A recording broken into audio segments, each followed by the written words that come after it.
Hey guys, welcome back to the Fulco.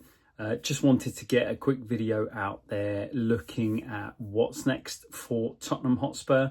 We're in that rare situation of having an entire week off between matches, which is wonderful and very much needed for the squad, for the playing staff, for everybody, even for us fans. I think a certain amount of time away from Tottenham will probably do us some good. So yeah, looking at what next, what situation we find ourselves in with the squad and the playing staff, and also kind of looking very briefly ahead at the Manchester United game this weekend. In terms of what we're going to be doing going forward, we know that we've got some injuries coming back in, maybe not as many as we'd hoped. I think there was a quiet hope in between the two legs of the Carabao Cup semi-final that maybe we were going to have a few injuries returning in between that first game and the second leg up at Anfield. So maybe we'd have been going there with a stronger squad. Now that hasn't materialised, and I'm thinking in particular of our two centre-halves, Romero and Van de Ven. That hasn't happened, although it does appear that in the last couple of games, the medical staff and the coaching staff have agreed that they are holding players back. So they may be holding them back a little longer than they would have in the past because we've got such a horrendous record with re-injuries. So one of the things I think we need to, as fans, we need to manage our expectations is that the returning players are going to come back in and it's going to be like a silver bullet and a jump start to our season. I'm not saying they're not going to improve things. I'm not, glass half empty and saying, the rest of the season is a write-off. But what we do need to keep in mind as fans is that these players coming back in, they have to have their minutes managed. They have to, some of them will need to feel their way back into it. They're going to be rusty. They're certainly not going to be fully match fit coming straight back in. So all of these things, and the fact that a lot of them haven't played in so long, and the various combination of players that are coming back, playing together, have not played together in the first team at competitive level in so long. All of these things mean we need to manage our expectations as fans. What we want to see is improvement. We do want to see us stepping forward. We want to see better levels of performance, but we do have to also understand there may still be inconsistency and there may still be issues around having so many different players playing together, combinations. It would be great to say that, we had a stable team and then our bench is much strengthened, but unfortunately Tottenham's injury crisis has largely been first choice, what you would argue are first choice players, or certainly first kind of 14 choice players. So let's see what that is. Let's see what the injury and squad list announcement is in, I think the press is probably on Friday, and see who's in contention, who's going to be travelling, or not travelling, who's going to be at the game on the weekend. Obviously, it's a big weekend. There are protests planned. Change for Tottenham are leading the way on some protests against the ownership and the way that the club is run. And so it'd be really interesting to see what the atmosphere is like on Sunday. And it's one of those things where I completely understand where people are coming from in terms of protesting against the ownership, and definitely, there's a lot of stuff that the ownership should be held accountable for.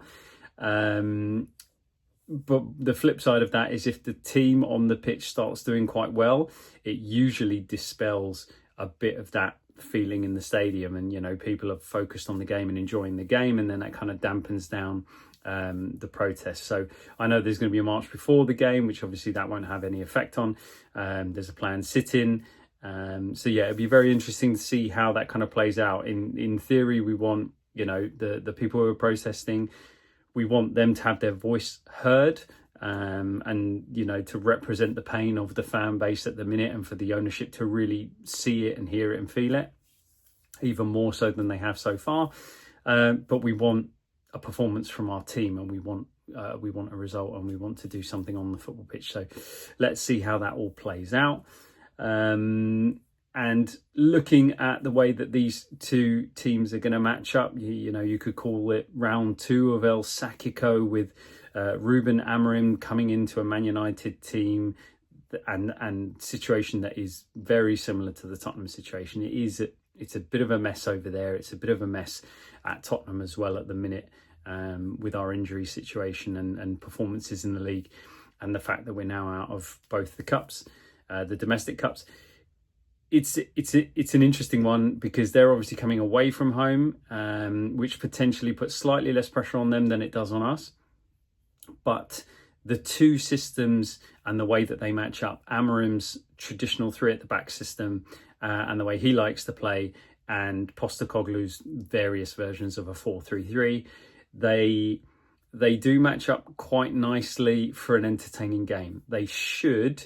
In theory, there's lots of similarities, obviously, with the way that these two managers try to play the game, the areas they try to press opposition into to force errors and turnovers, and then try and play quickly from there, things like that. I think that the way that the 3 at the back or the 5 at the back for Man United plays against our front 3 and then our middle 3 pushing up quite high, it has the potential for a very high scoring game. Neither team is good defensively. Neither team has shown itself to be solid and stable. They are capable of shipping goals. We are very capable of shipping goals. So all indications point to the attacking players getting plenty of chances, and this could be a high scoring game. As soon as I say that, it could prove to be a super cagey affair where neither team, there's so much riding on it for both teams, in terms of if you get a negative result, there's even more noise around both clubs, that they both go into it and they're both cagey, and we could see a situation where, from our perspective, not only the returning players don't have their rhythm, they don't have their tempo, they could be a bit rusty.